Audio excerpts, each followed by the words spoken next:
The way consumers think about money has changed a lot in the past 20 years, and so much more rapidly in this year alone. We used to worry about balancing a checkbook. Now we barely write checks at all. We never bought online in the 20th century. Now it's becoming the norm. And with contactless payments growing in popularity, cash is becoming less and less common. For these past 20 years, it seems as though PayPal has been positioning itself for exactly the kind of world we live in today. Most everyone is familiar with where PayPal came from, as a safe way to pay for goods online. But few understand the full breadth of what PayPal does or encompasses. In truth, it's a whole lot more.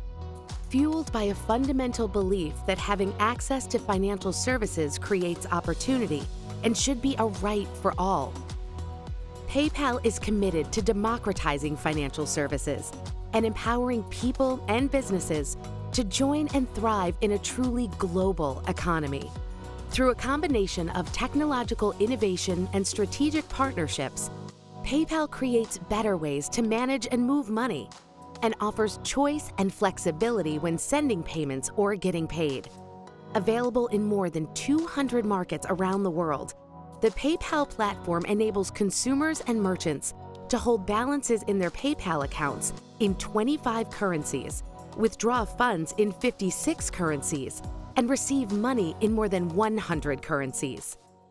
PayPal has a clear mission to democratize financial access, to help small businesses, to drive financial wellness and financial health throughout the world, and to leave this world better than we found it. This is what we stand for as a company and who we are.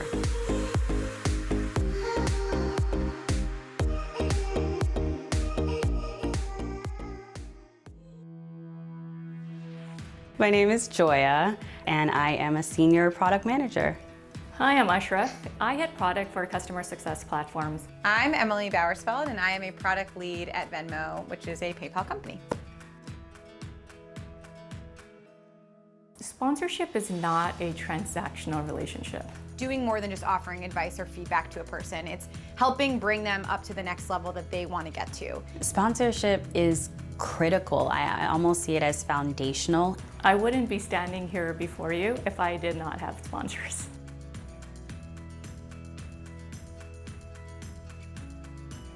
I'm a product manager that manages a team of product managers at Venmo across 2 different verticals. I love a lot of things about my job. First and foremost, I love working on a product that is so ubiquitous in the market. Everybody knows Venmo, everybody has Venmo, and it's fun to be an end user and build for the end user. So you're constantly thinking about ways to improve an experience that you yourself love and use, that all your friends love and use, and it's fun to be part of this bigger ecosystem that is a community right from the start. And so with that, you are responsible for improving the experiences and thinking beyond what we currently have out in the market. And I love building things and then seeing them live and seeing them and being able to use them as an end user. Product management is such an inspiring field, right? I think you do not need to have a lot of hard skills to get into it, but it's really about bringing your passion and your creativity and your vision for how to do something the right way for your end user and collaborating with other people to kind of formulate those ideas and make them even bigger. And I love working with a team that thinks so much about the end user, that cares so much about the brand.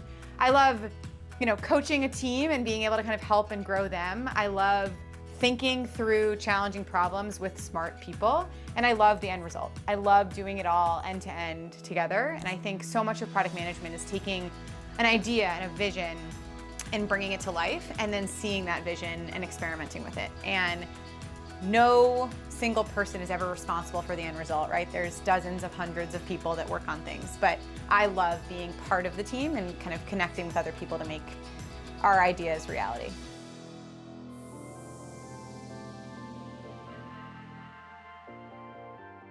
I actually fell face forward into product. I did a usability study when I was in college, and based on what I communicated in that usability study, I was recruited essentially on the spot, where the VP at the time said, "I think that there's a place for her here."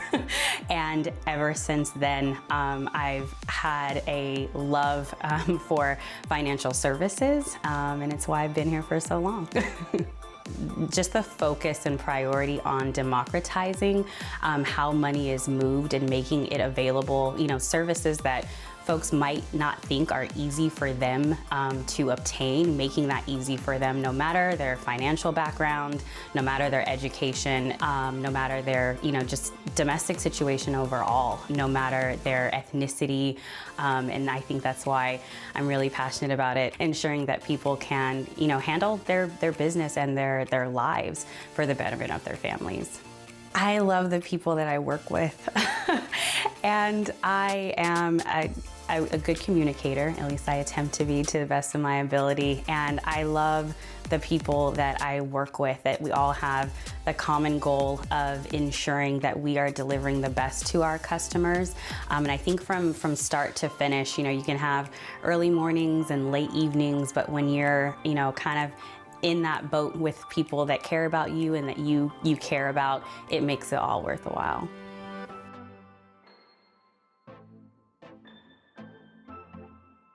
For me, tech was always a field that was dominated by men. It was a male-dominated field. And I felt in order for me to compete or to be relevant in this field, it would require me to have a lot of education. I have 2 masters, one in electrical engineering and as well as one in data science. I've invested a lot in school and in learning and growing about different technologies that have always interested me. I've been in the tech industry for a really long time. I've been at about 4 or 5 different companies altogether, but PayPal, I've been here for 2 years, and it's been an amazing experience. Earlier I would obviously, I grew up as a developer, as a coder, moved into product management, just because I had passion to not just build and code, but also to build for the customer and understand what customers wanted, and to build solutions that were more focused towards that. Over time, I would say, I've moved on from coding and hacking and building my own apps to what I do today is really around collaboration, understanding what our businesses need, and how can we build strategy and great products to help deliver business value as at the same time providing great experiences to our customers. I love working with people, connecting with people, and as well as growing a team and building one of the best or high-performing teams. Those are things that I love to do from a people aspect. I also enjoy and love technology, and to be able to do all of this in the cause or to create technology is also the fun part. Because at the end of the day, when you build people, you build careers, and you build teams, you know that you're building them for a particular purpose. And if that purpose, in our sense, is to build that great experience, is to build that great technology, you have a relationship between people and technology. And bringing that together and building things that one could perceive at some point would be the impossible is probably the most enjoyable part of my work. In the same way that our products are meant to service those across the globe, PayPal employs people across the globe as well. And so I think that there is really good representation of our audience overall. It's reflected in the company, and I know that it's always something that we can be improving, but it definitely feels like family. I'm happy to go to work, which I know not everyone has the luxury of. So it's definitely that cohesive family feel that I look forward to every day. First and foremost, even in light of everything that's going on in the world and with the pandemic, they've made their employees very top of mind and really encouraged us to continue to be ourselves and take care of ourselves and really make work kind of, part of that story. But what I really love about PayPal tactically in terms of work and parts of it that really make my job great is that there is this drive to do right by the customer. There is a drive to think about financial services in a way that is, flexible, convenient, easy, and we start to see that in almost everything that we launch. And I think I've been part of so many conversations of people that are constantly pushing us to do right by the consumer, even if it means taking a longer path or journey to get there. And because of that, it's sort of a natural place where your ideas matter and your thoughts matter. And there are always going to be things that you have to do for the business or for the user, but you start to think about creative ways to approach problem solving. And there is a creativity of mind that I think they really appreciate and welcome. And so I've been at the company almost 8 years, which is wild. I really do find it to be such a comforting place to be myself and to really express my opinion and do right by our product.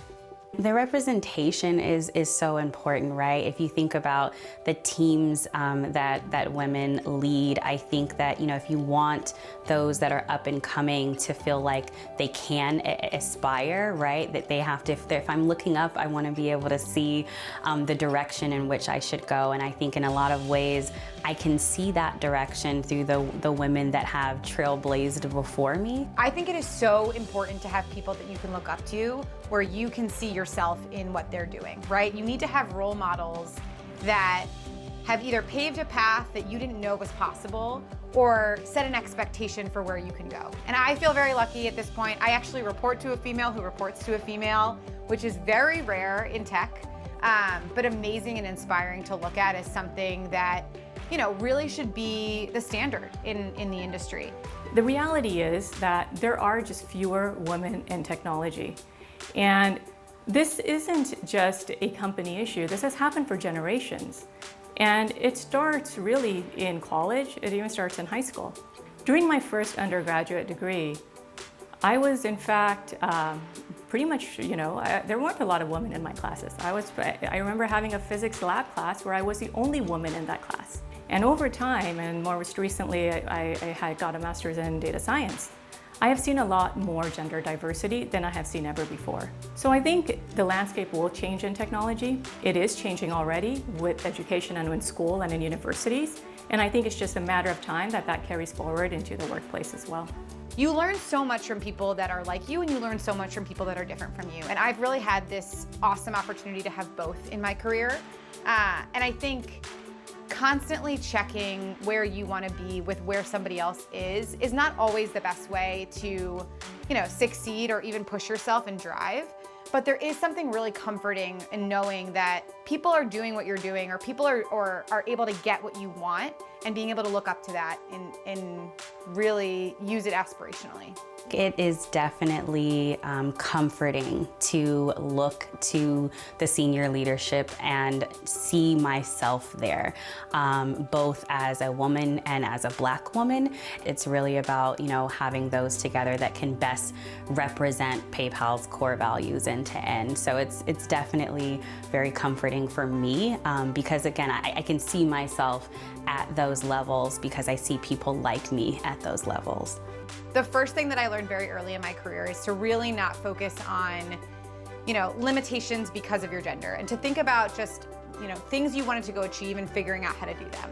And for me personally, a lot of why I was able to think that way and why I was able to be that bold in a lot of ways early on in my career is I always had people that were helping support that vision that I kind of set forth for myself. I think so much of that is because I was constantly given a door that somebody helped wedge open for me. And it was really my responsibility to step into it and to take advantage of it.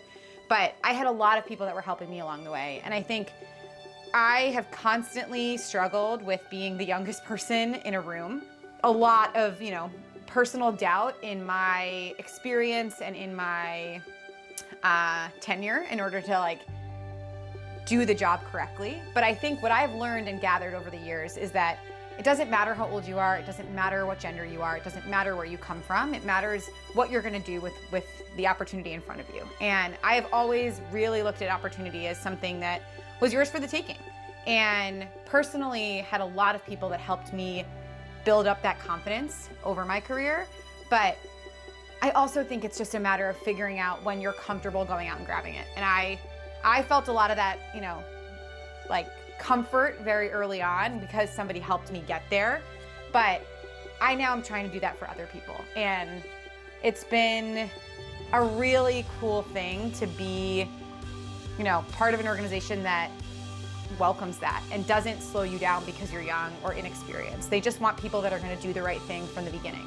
And I've always been really inspired by that. And it's also given me a lot of confidence to kind of go forward and do the best that I could. I think it's important to distinguish between a mentor and a sponsor.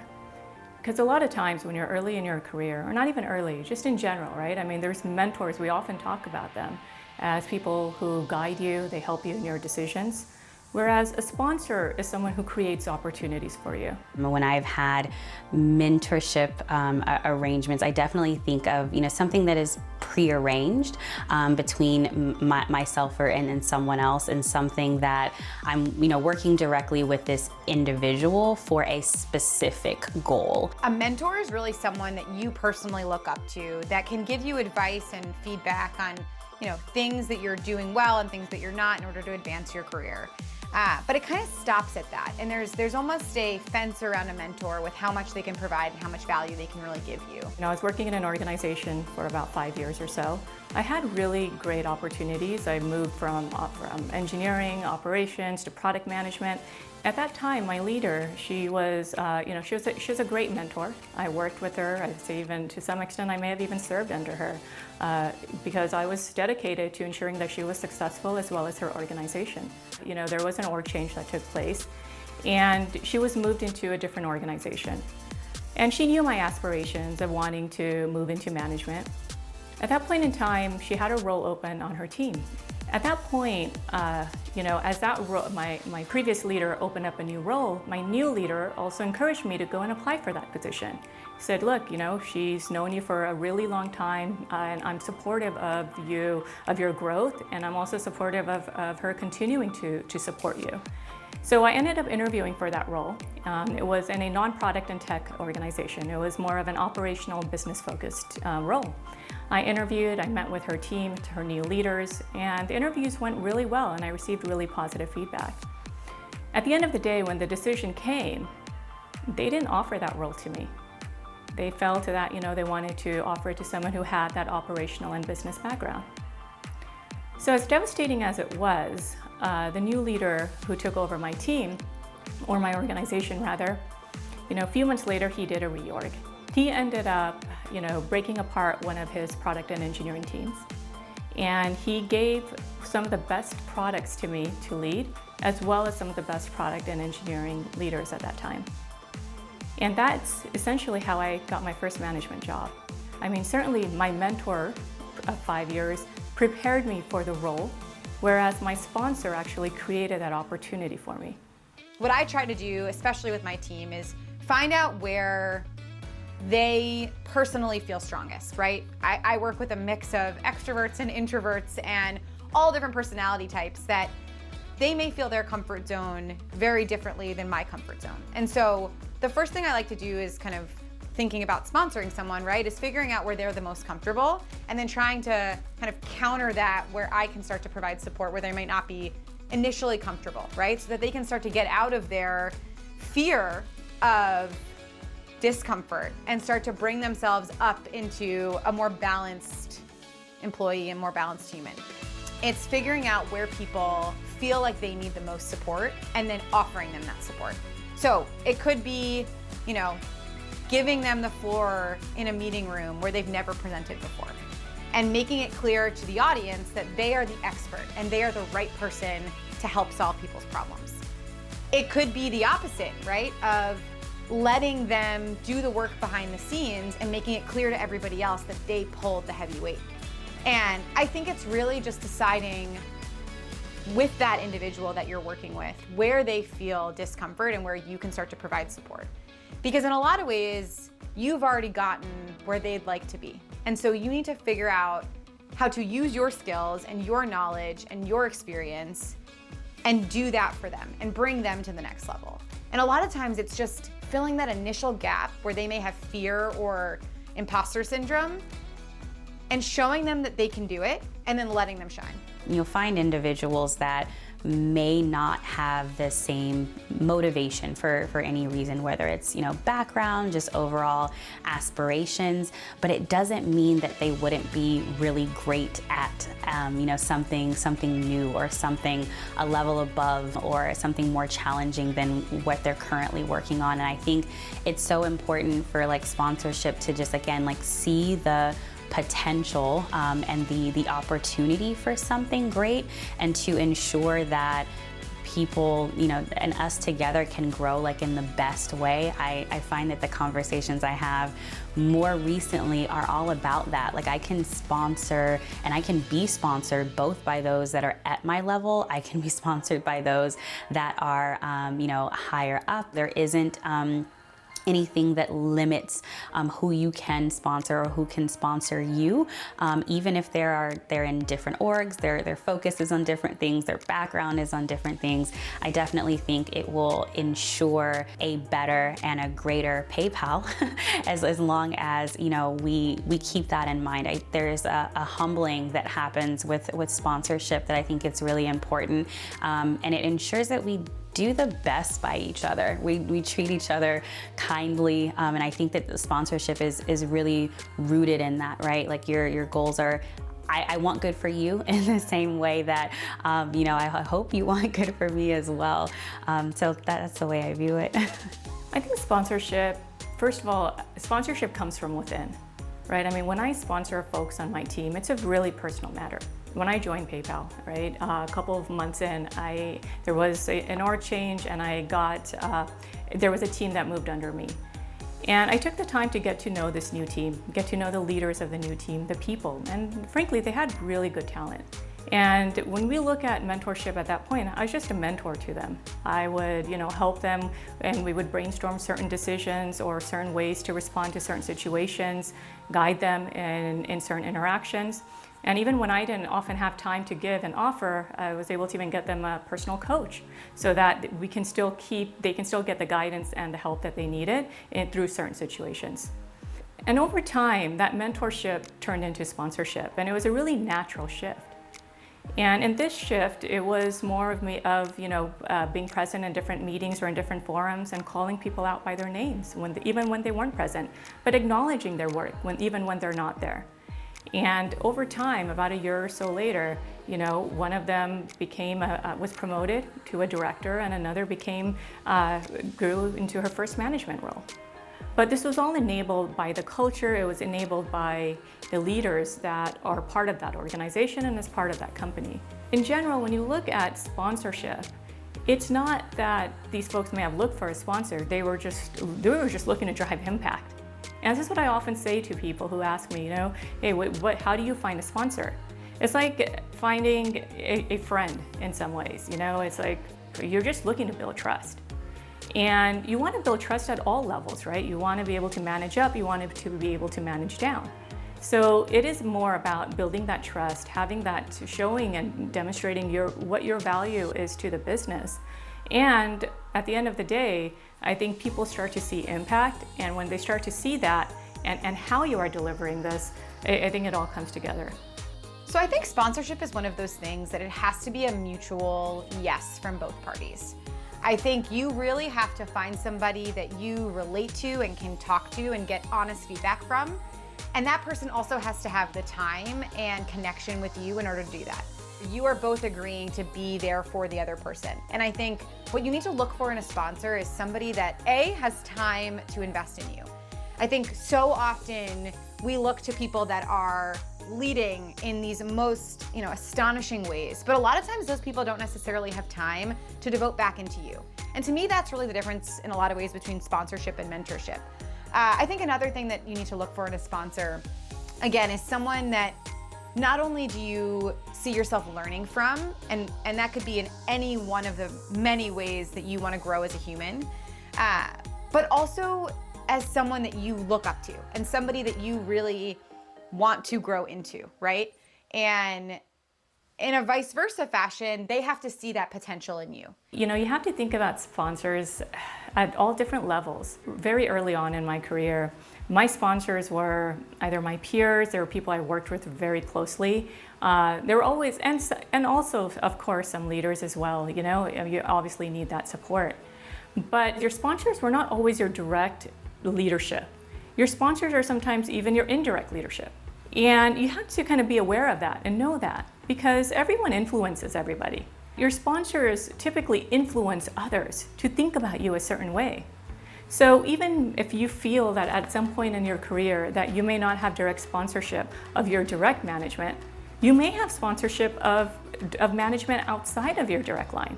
And that's also very powerful, and that's influential. So I would say don't get discouraged, because sponsorship is everywhere.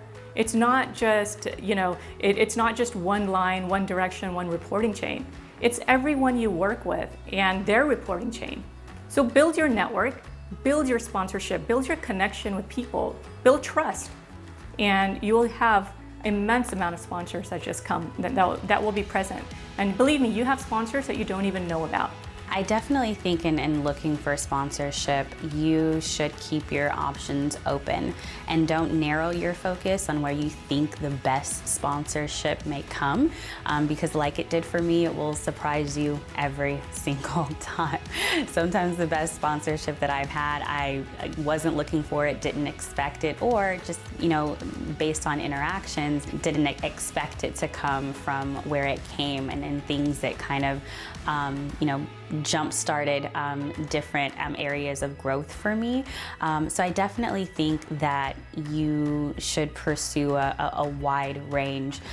There are going to be men that you could learn from. There are going to be women that look just like you that you could learn from. And there are going to be women that don't look, you know, much like you that you could also learn from. And I think, especially with sponsorship, it's more like a two-way street, because I think that the sponsor learns just as much as the person being sponsored, right? Just in establishing that relationship overall. And I think it's good to be versatile in that aspect. I've found that the moment you start narrowing it down, or you know, kind of focusing on one particular sponsorship, you can definitely limit yourself unintentionally. So keep your options open for sure. When you're in a relationship with a sponsor, you really have no intentions. You don't know where it's going to go next. What doors, what opportunities are they going to create for you? You don't even know what is behind that door. My sponsors came even before I knew I needed them. I mean, first, everything was rooted in just simple trust. It's like friendship, right? There's nothing that you're asking for or seeking. You're just looking to build relationships, and you're looking to build trust. To have a sponsor who can advocate for you, who can be in a room where you're not part of, or be in a meeting and be able to advocate for you or clarify your position. I mean, those are all the valuable reasons for having a sponsor.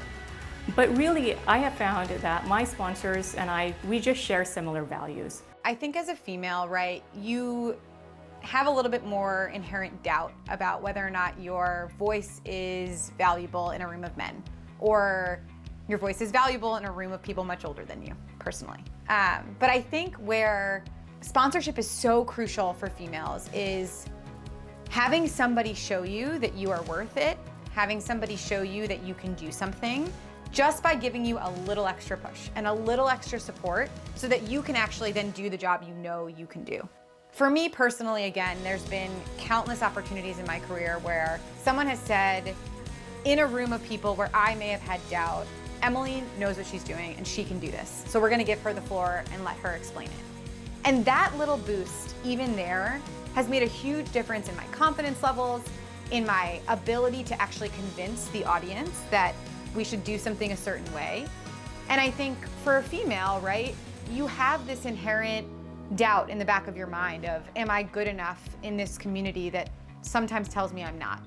And so having somebody there that can kind of pave the conversation or the project or the road for you and say, oh yeah, she's good enough, and let her show you.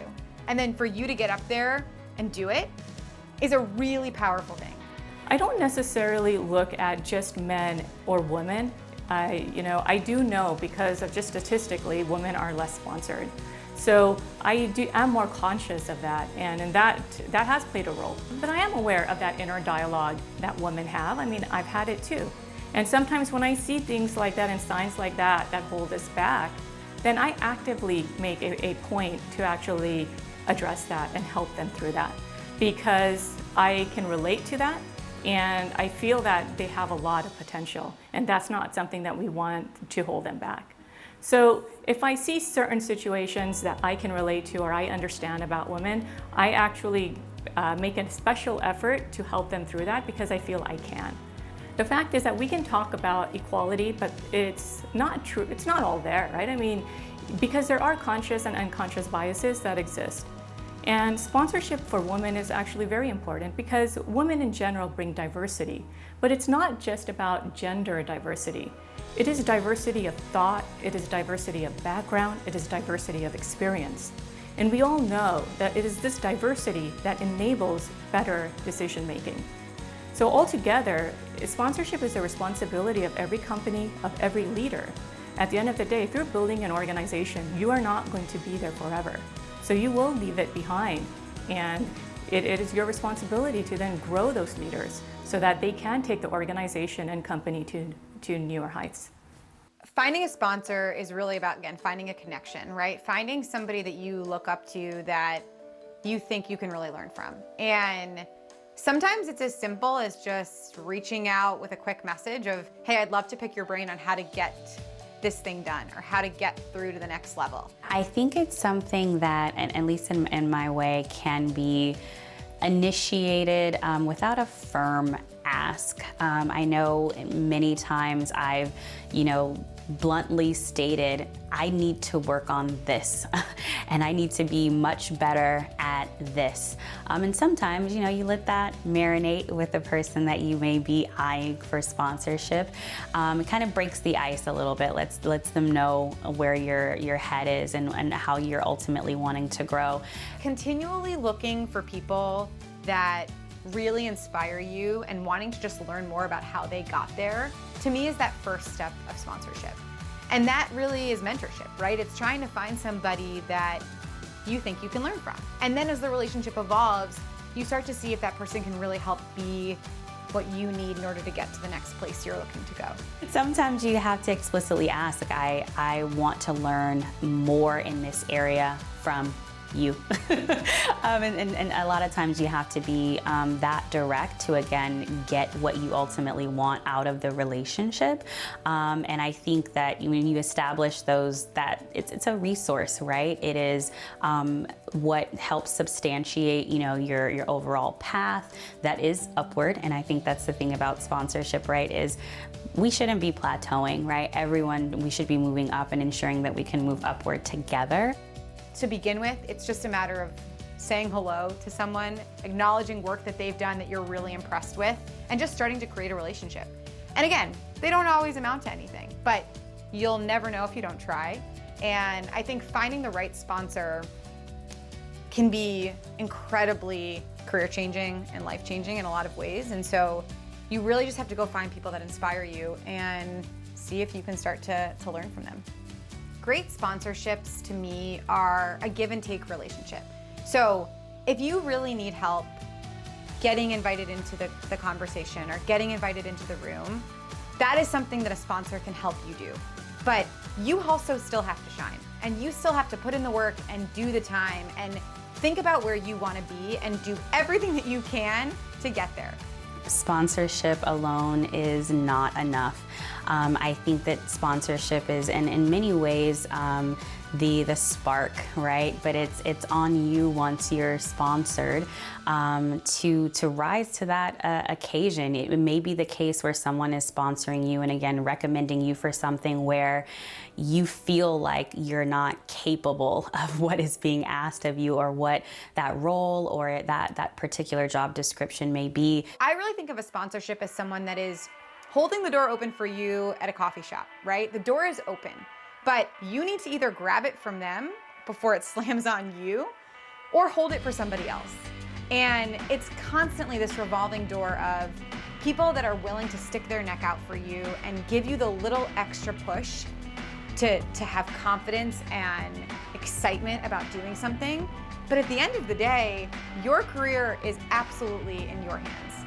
And you will need to be responsible for putting in the time and doing the challenging work and having the, late night, early morning moments where you're putting in all of the effort you have to get to the next level. And sponsors are not going to do that for you. You can do that for you. Sponsors are going to help you start or inch to the next level, but you are the only person in control of your own destiny. And that is something that I think we often forget when we're struggling, right? We think that sponsors are going to help us get out of our struggle, or if I only had a mentor, then I wouldn't be in the position that I'm in. But the reality is like we are in control of everything that we are looking for. It's just a matter of having somebody give you that extra confidence, give you that extra boost to get there.